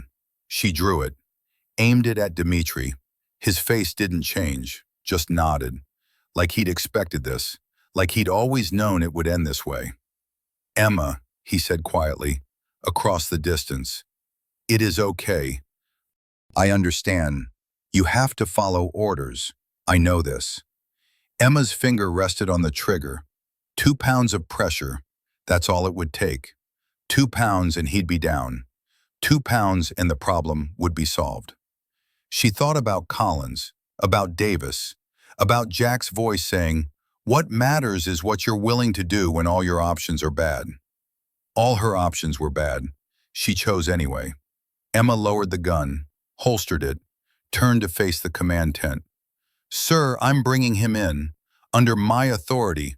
If you want to court-martial me later, fine, but he just saved American lives. That counts for something." Silence on the radio. Then, "Bring him in, but if he tries anything, we will end him. Clear?" "Clear." Emma walked toward Dmitri. He stared at her like she was a ghost, like she'd done something impossible. "Come on," she said. "Let's go home." The debrief took 6 hours. Emma, Dmitri, the kid, intelligence officers taking notes, recording everything, building the picture, piece by piece. The kid's name was Karim. His family had been threatened, forced to help plant IEDs along the route to Charlie 7, forced to turn their homes into firing positions, forced to become part of the trap. Dmitri had known, had recognized the pattern, the same tactics he'd seen used 100 times before. So he'd gone to the village, found Karim, convinced him to come, to warn the Americans, to stop the ambush before it started. "Why?" the intelligence officer asked. "Why risk your life for people who were just going to put you in a cell?" Dmitri looked at Emma, then back at the officer. "Because she did not leave me in desert, did not shoot me when she could have, did not lie about what happened. I owe debt. This is how I pay." The officer made notes, asked more questions about insurgent networks, about tactics, about locations and names, and everything Dmitri knew. He answered, all of it, held nothing back. When it was over, they separated them, put Dmitri in a cell, not the brutal kind, just secure. Emma tried to visit, was denied. Security risk, they said. Ongoing investigation. Days passed, then weeks. Emma recovered. Her shoulder healed. The physical wounds closed. The other kinds didn't.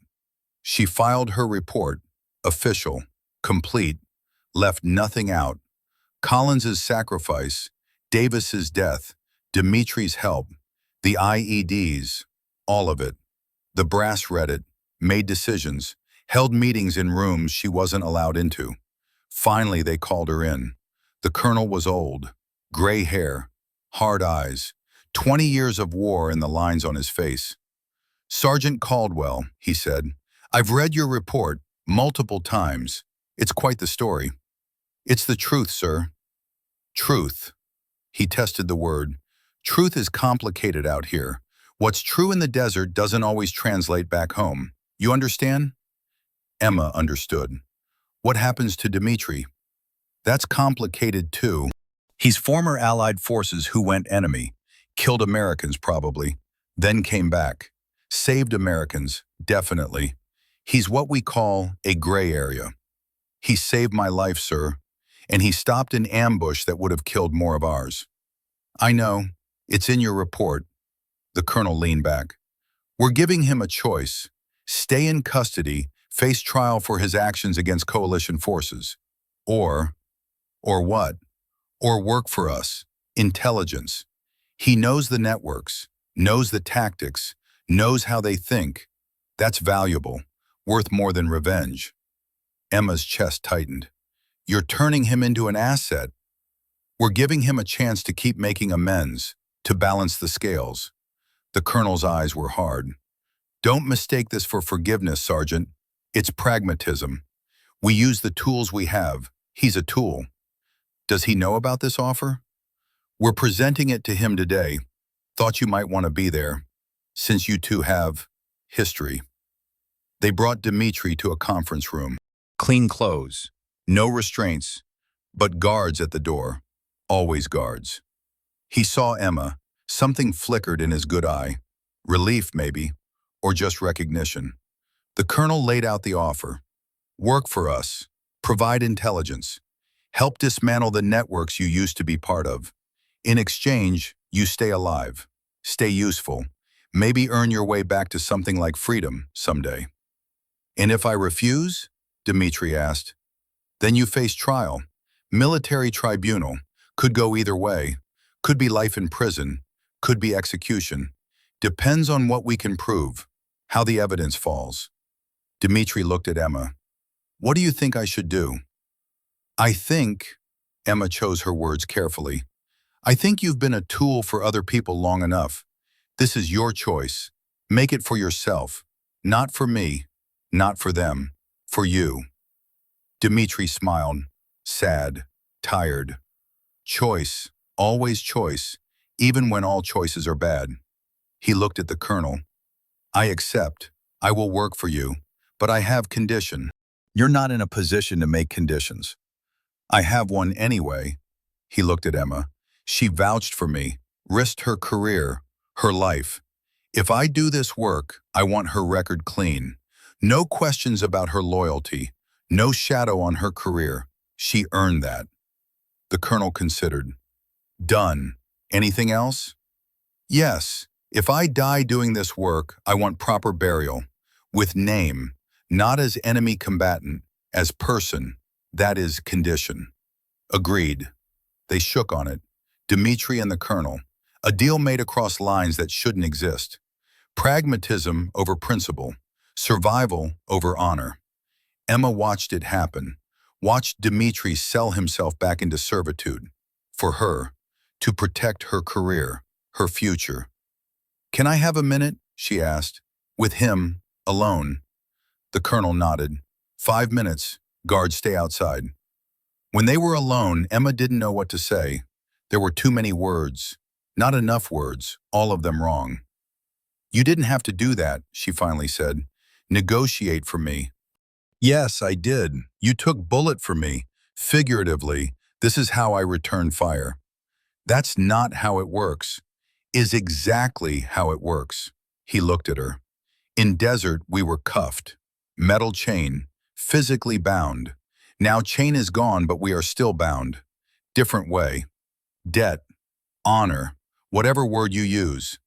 I owe you life. I repay life. Simple mathematics. There's nothing simple about this. No, but we pretend. Pretending is easier. He smiled. You are good soldier, Emma Caldwell. Good person. I am glad I met you. Even in terrible circumstances. Maybe especially in terrible circumstances. Shows who people really are. Emma felt her throat tighten. What will you do? After this? After the intelligence work? I do not know. Maybe nothing. Maybe I die doing it. Maybe I earn enough trust to disappear somewhere quiet. Sheep, olives, simple life like village before war. He shrugged. Future is not guaranteed. Only now is guaranteed. Now is enough. Is it? Has to be. The door opened. The colonel. Time's up, Sergeant. Emma stood, looked at Dmitri one more time, at the man who'd saved her life, who she'd saved in turn, who'd become something without a name. Enemy, ally, friend. None of them. All of them. Thank you, she said, for everything. You are welcome. For everything. She walked out. Didn't look back. Couldn't. If she looked back, she'd see the change still there. Invisible but real. Binding them across distance and time in choices neither of them had wanted to make. 3 months later, Emma was back at Bragg, training new recon teams, teaching them what she'd learned. Most of it she could teach. Some of it she couldn't. The parts about gray areas and impossible choices and enemies who looked just like you. She'd been cleared. Officially. No black marks. No questions about loyalty. Dmitri had kept his word. So had the colonel. Her career was intact. She was being considered for promotion. Everything was working out. Except she couldn't sleep. Couldn't stop seeing Collins's face, Davis's face, the burned village, the cuffs on her wrist. She'd started seeing the base psychologist, mandated at first, then voluntary. He told her it was normal, PTSD, survivor's guilt, moral injury, all the phrases that meant you saw too much and your brain doesn't know how to file it away. She didn't tell him about the phantom weight on her wrist, about how she still felt the cuffs sometimes, about how she'd wake up reaching for Dmitri, making sure he was still there, still moving with her, only to remember he wasn't, would never be. One day, a package arrived, no return address, just her name. Inside was a photo, old, faded, a village. Before the war, people smiling, sheep in the fields, olive trees, simple life, and a note, in handwriting she recognized. I found it in ruins. Thought you should see what it was before, what it could be again. Maybe, someday, if we stop burning everything. D. Emma stared at the photo for a long time, at the village that didn't exist anymore, at the life that war had eaten, at the maybe and the someday and the if that felt impossible. She put the photo on her wall, next to her commendations and certificates and all the official recognition that said she was a good soldier. The photo didn't fit with the rest, didn't belong with the clean narrative of service and sacrifice and doing the right thing. But she kept it there anyway, a reminder of the man who'd saved her life, of the enemy who'd become something else, of the truth that didn't fit in official reports. War was complicated. People were complicated. Sometimes the enemy was right and the ally was wrong, and all the categories blurred until you couldn't tell which was which. Emma had learned that in the desert, learned it in chains, learned it in the space between what she was ordered to do and what she chose to do. And she'd carry it with her, forever. A weight heavier than metal, permanent as scars. The cuffs were gone, but she could still feel them, would always feel them. Some chains you can't break, even after they're cut away. They stay in the phantom space between what was and what could have been. Emma touched her wrist, felt nothing, felt everything, kept training, kept teaching, kept moving forward. Because that's what soldiers did. They kept going, even when they didn't know why anymore. Even when home felt like just another kind of desert. Empty, hostile, full of heat that wouldn't fade. She kept the photo on the wall, a reminder of Dmitri, of Collins, of Davis, of Jack's voice saying the choices were all bad but you chose anyway.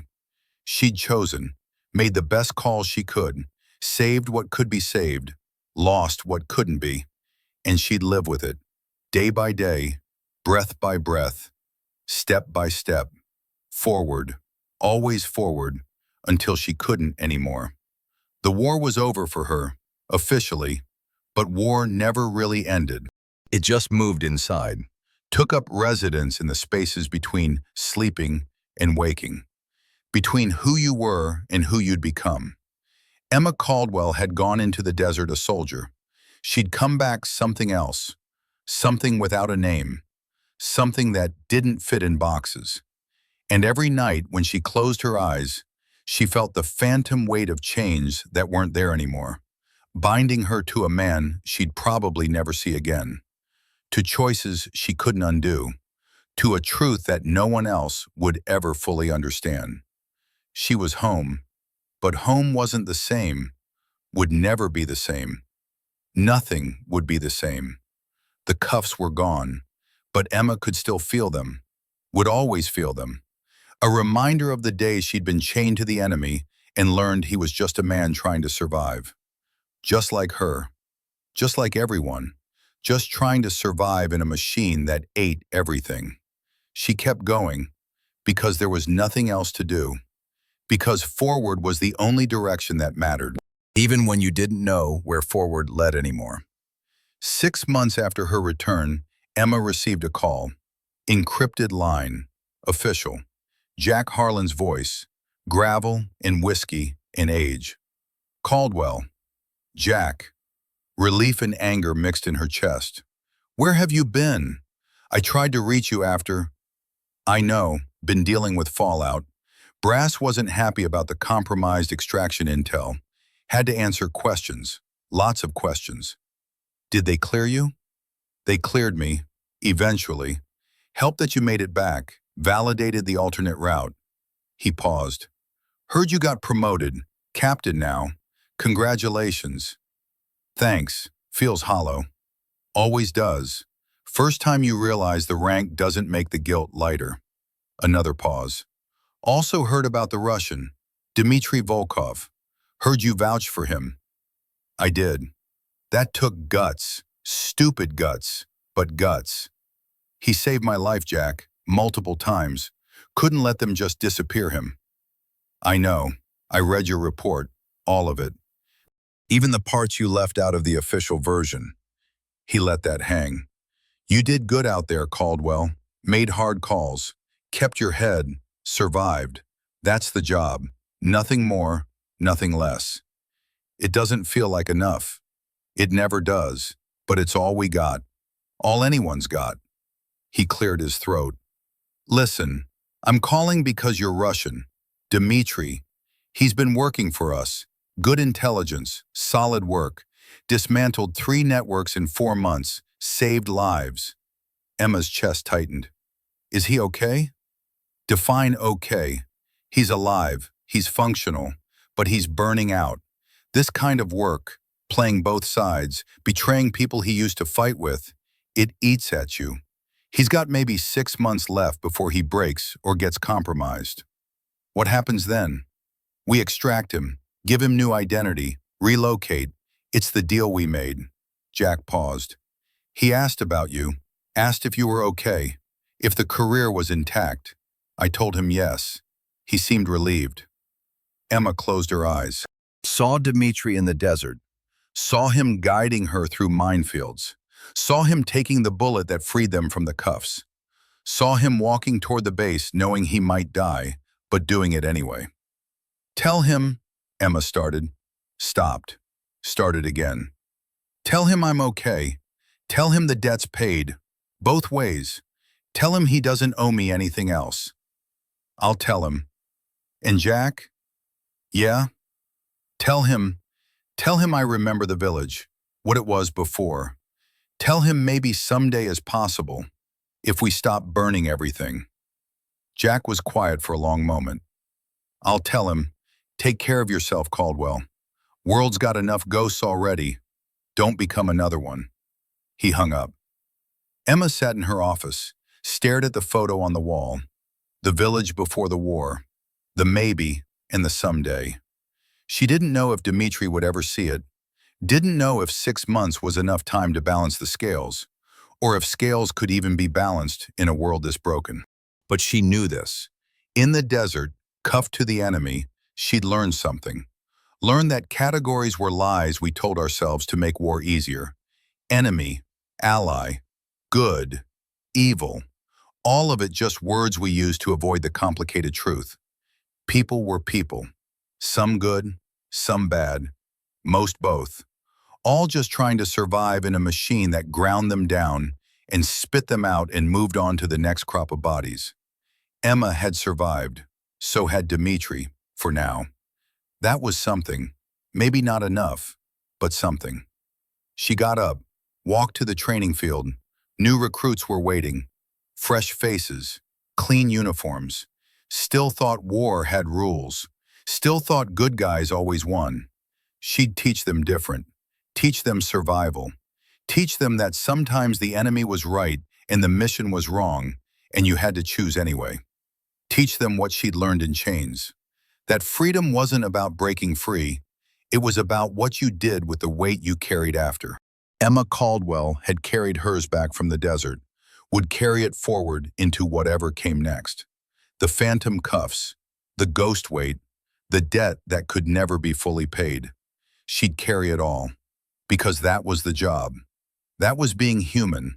That was surviving when survival was the only victory left. The recruits snapped to attention. "Ma'am!" "At ease," Emma said.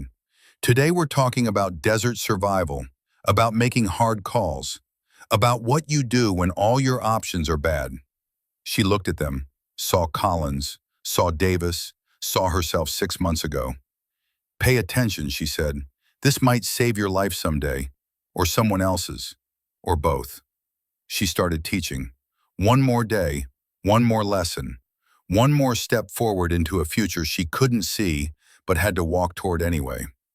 The war was never over. It just changed shape, moved location, found new people to grind down. But Emma Caldwell was still standing, still teaching, still carrying the weight, still feeling the phantom chains. And somewhere, in a village or a safe house or a battlefield she'd never see, Dmitry Volkov was still fighting, still surviving, still bound to her by chains that had been cut away but never really broken. They'd never meet again, probably, almost certainly. The world didn't work that way, didn't give you clean endings or reunions or resolution. But they'd carry the same weight, remember the same desert, feel the same phantom cuffs. And maybe that was enough. Maybe that was all anyone got. A shared weight, a mutual understanding, a debt that balanced somewhere in the space between lives that had crossed once and would never cross again. Emma taught, Dmitri fought. Jack Harlan moved pieces on boards nobody else could see.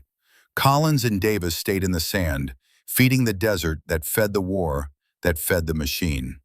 And the world kept turning, indifferent, hostile, patient, waiting for the next batch of soldiers to learn what they all learned, eventually. That war wasn't about winning. It was about what you carried back, and whether you could keep carrying it, day after day, step after step, forward into the dark. Emma could, so she did, because that was the job, that was the promise, that was the only way to honor the dead and the lost, and the chains she'd worn in the desert. She kept moving, kept teaching, kept carrying the weight, kept feeling the phantom cuffs on her wrist. A reminder, a promise, a truth that didn't fit in reports. Some chains you never break. You just learn to walk with them. Learn to make them part of you, part of your forward motion, part of your survival. Emma had learned, in the desert, in chains, with the enemy who'd become something else, something she'd carry forever. The cuffs were gone, but Emma could still feel them, would always feel them. And maybe that was the point. Maybe that was the lesson. Maybe that was how you survived and stayed human at the same time. You carried the weight. You felt the chains. You kept moving anyway, because that was all anyone could do. In war, in life, in the spaces between where meaning lived and died and lived again. Emma Caldwell had come home from the desert, but the desert had come home with her. In her bones, in her blood, in the phantom weight on her wrist. Forever, always, until the day she couldn't carry it anymore. But that day wasn't today. Today she taught. Today she moved forward. Today she survived. And that was enough. Had to be enough. Was all anyone got. The end wasn't an ending. It was just another step. Forward. Always forward. Carrying the weight of change that weren't there anymore, but would never really be gone.